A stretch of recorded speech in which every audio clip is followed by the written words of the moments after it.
Hey, so what's up? And welcome back to another video. And today we are gonna be doing reaction to a brand new unboxing.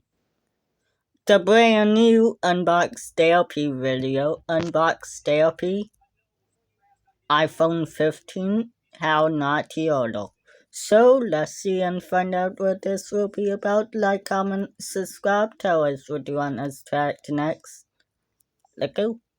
So the iPhone 15 and 15 Pro, well, it just got announced yesterday. Big fanfare, usual Apple event. People get excited for new iPhones. I was talking to Mo about it. We're like, wow, iPhone 15 times we've done this. I mean, it's changed a little bit as far as these keynotes are concerned, but 15 times. Anyway, a lot of people are interested and want to know, hey, which one should I buy and which one should I not buy, or at least which one is best for me? What is the preference and so forth? Now, I can't necessarily know, I don't know exactly what your needs are, but I'm going to go through the ordering process in order to determine some of the things I think are like a better value. These are very expensive phones. And of course, we've seen all the memes, people saying, oh, it's the same phone over again. Well, listen, it has USB Type-C, all right? And that's already a big enough improvement for me to get interested. Plus, I like titanium. Titanium's cool. Look, I don't know. You decide what you want to do with your own $2,000 or $1,500 or whatever it is, but let's go through the ordering process and find out what I like and what I think you should and shouldn't pay for. So the first thing you're going to see, obviously, is the decision between the 15 Pro and the 15. Now, I'm just going to go out and say it. I think for a lot of people, the 15 represents the better value for money, especially if you haven't upgraded in a while and you've been resistant because of cost. So let's go ahead and first look at the pricing on the 15. Pre-orders are starting at 5 a.m. on 9/15. You'll be watching this video before that, and then they'll ship on 9/22. So pricing on the iPhone 15 starts at $799. Of course, Apple's also going to show you can pay it off over a couple of years. That's the number one thing I don't recommend you do. Don't pay it off over 24 months. If they're writing years and months, you know that they're probably trying to finesse you a little bit, all right? So just avoid that. Pay it up front if you can. Trade in your old model. I'll get to that in a second because there's probably ways to actually get more money for your old model if you can skip out on some of the convenience. So 15 or 15 plus, 6.1-inch display versus 6.7. This is kind of a big gap. This is a substantial difference in your pocket. I think the regular size is going to actually be optimal for the majority of people, unless you are looking for enhanced battery and a slightly better multimedia experience. Otherwise, these things are fairly interchangeable. So I'm going to say if you go 15, go baseline. Get in there for $799 because you're looking for value for money. And, well, if you were looking for value for money, I don't know that you'd be looking at an iPhone. But if you're looking for value for money in an iPhone, then I think the baseline iPhone 15 is kind of the way you want to go.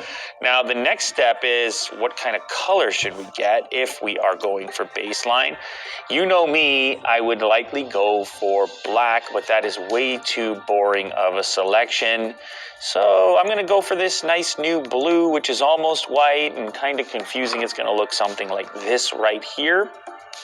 For the do not buy, things to avoid, I'm probably going to pick the yellow.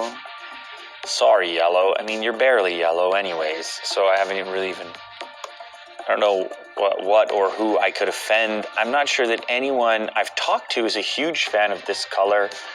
It's not really vibrant enough to even call itself yellow. It's more like urine. Get ready. It's a blockbuster September on Disney Plus. Holy dewdrop! With the biggest movies, shows, and so much more. Okay, let go. In fact, if you're talking about this is a relatively healthy urine because it's lacking pigment.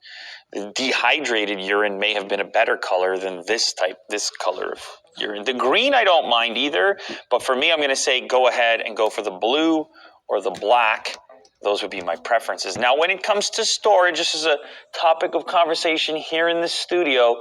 We have our ongoing debates over what is the right amount of storage, and then how much do you want to have in the cloud? What are you actually doing on the phone? Are you storing a lot of video and multimedia, because that can eat up your storage? And then bandwidth, I suppose, if you're constantly uploading and so forth. So maybe, I mean, this is kind of a cop-out, but probably the middle ground is where you want to be. Spend the 100 more, get the 256 over the 128.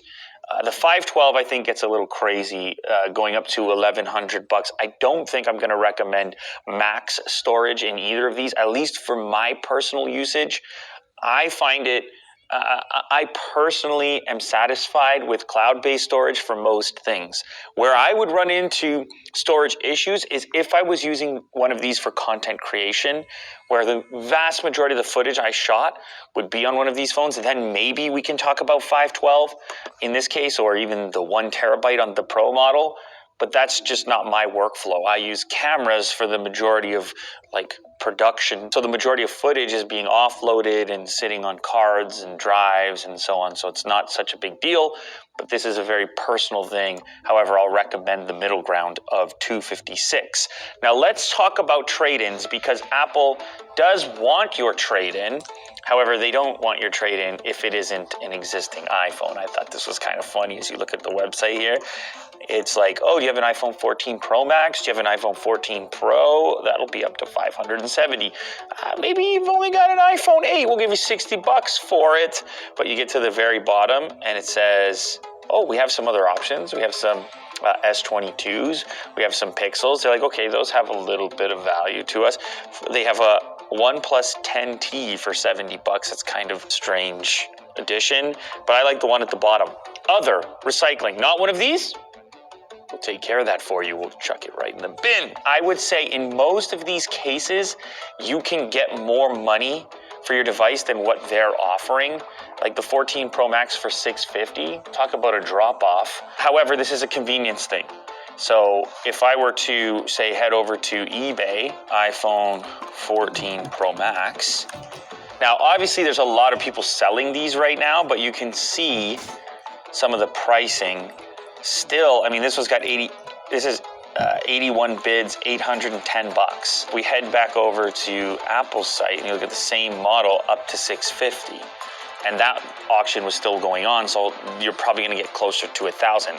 This is no kind of revelation, like you probably already know this, but if you're all about convenience, you can do your trade-in directly on their website. Now, the other thing to keep in mind, you get almost nothing in the box anymore other than the device and the charge cable. Now, the nice thing this year is you are going to get a USB-C charge cable, which brings me to today's sponsor, which is our great partner over at Anker, who have such a variety of USB-C accessories to take advantage of with your new iPhone 15. First off is this little guy. This is the Nano Pro charger, and look how tiny that is. This is about the same size as Apple's old 5-watt power adapter, and it's providing 20 watts of power. Apple's old form factor matching this, which was like 5 watts of power. Charge faster for a cheap price, and in something that basically fits into your pocket. So this is a 5,000 milliamp hour power bank that just plugs into the bottom of your new USB-C iPhone. How sick is that? 22.5 watt capable power bank. So fast charging power bank. So then you've got this in-out port on the side, so we can charge up the power bank itself or charge other devices via this port. And the whole thing folds down, so look how pocketable that nice little Type-C unit is. Of course, this is cross-platform. Since we're USB Type-C, we're now plugging in to our Samsungs and our Pixels and, well, even our iPads, because they were already on Type-C. Maybe you want a little bit more power. Plus, it seems like you can just hang it up. Look how genius the little design, Will. You hang it off something, don't you? And then Anker has other stuff for nice little desktop charging stations. You know about Anker. They've got something for everyone. And now, even more so for iPhone users, since we can say goodbye to the Lightning stuff. All right, so let's talk about the Pro model, which is going to be, it's going to be my iPhone of choice. So I gave you like a little bit of criteria for purchasing the non-Pro and sort of what I would do in that case. But for me personally, the way to order is to get the 15 Pro. And the reason I say for me personally is because I put a huge emphasis on the camera components and using these things for shooting photos and shooting video. And that's why I gotta go all the way to the Pro Max this time around.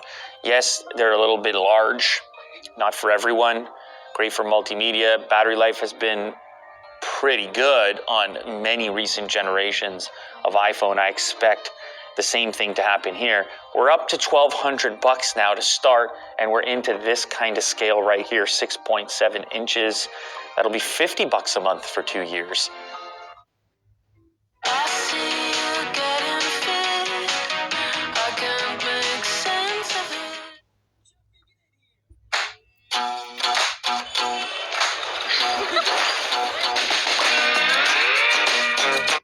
$50 a month for 2 years. Again, careful with the payment program over there, you know.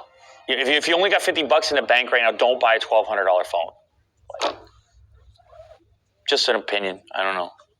Just saying. Put 50 bucks into Apple stock because they're going to sell a few of the things. All right, so the colors over here, they're more subtle. I don't know, sophisticated. I don't really know what you want to call them.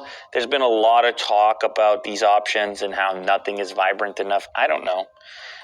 This one's actually easy for me, and that's weird because I expected to just pick up the black titanium and call it a day. But I'm going to flip it. I'm going to flip it around. I'm going to flip it upside down. I'm going to go with natural titanium. And the reason being is because we have this new material now. And this showcases the fact that it's that new material the best. If you appreciate material science and you love the attributes of titanium, then I want to be reminded on a regular basis that my brand new $1,500 phone is made of titanium. Like, oh, I paid for something. It's glass, it's titanium. It still watches YouTube and I respond to messages on it. It's titanium and glass, $1,500. It matches your Ultra watch if you're Mo running around in circles around the office training for a marathon. So I'm going to go for the titanium, natural titanium model. I get to the storage here, and honestly, for me, because everything is so cloud and I'm not shooting a feature film, I can get away with the 256 in this regard. I think 128 is cutting it way too tight. But I can get away with 256. The safer bet is 512. That's 200 more bucks, and then 1 terabyte takes it to $1,600, which is just like, all right. You got to know that you want it. I think a lot of people that will step up to that are just those that want to have the maximum spec and never have to worry about anything. And this is back into the category of like, is this a production tool for you? I don't know how many people are living in that universe where they're shooting ProRes on their iPhone 14 Pro Max or upcoming 15 Pro Max.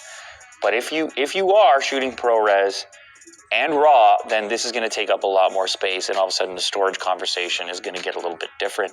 This is not something that I do on the phone on a regular basis. It's fun to play with from time to time, but if you were doing it on a regular basis, you would quickly run out of storage. So that's another consideration.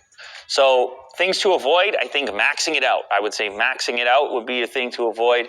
I would say avoid buying Apple's first-party chargers. I would say if you go with the iPhone 15 regular, go for the base and just up the storage ever so slightly and maybe pick this cool new blue color. And if you go for the 15 Pro, maybe take the Max for the added camera functionality with the extra reach on the zoom. Probably don't sell your old one to Apple if you can put up with the hassle of selling it privately, and probably avoid that new yellow color. iPhone 15, another year, another iPhone. Is it necessary? No, don't feel left out. These are small incremental improvements every year now. When I sit and watch the keynote and I go, oh, here we are on number 15. What does it do? It still does roughly the same things for a number of generations now with slight incremental improvements. If you don't think you need an upgrade, you probably don't, and I don't think you should stress too much about not having the 2G sitting around or the $1,000 or whatever it happens to be. These are just my opinions. Obviously, you have to do you, as you've heard the phrase, you know you better than anyone else, but those are just my takes. That is my take, and when this pre-order opens up, I'll be ordering a natural titanium 15 Pro Max with 512 storage.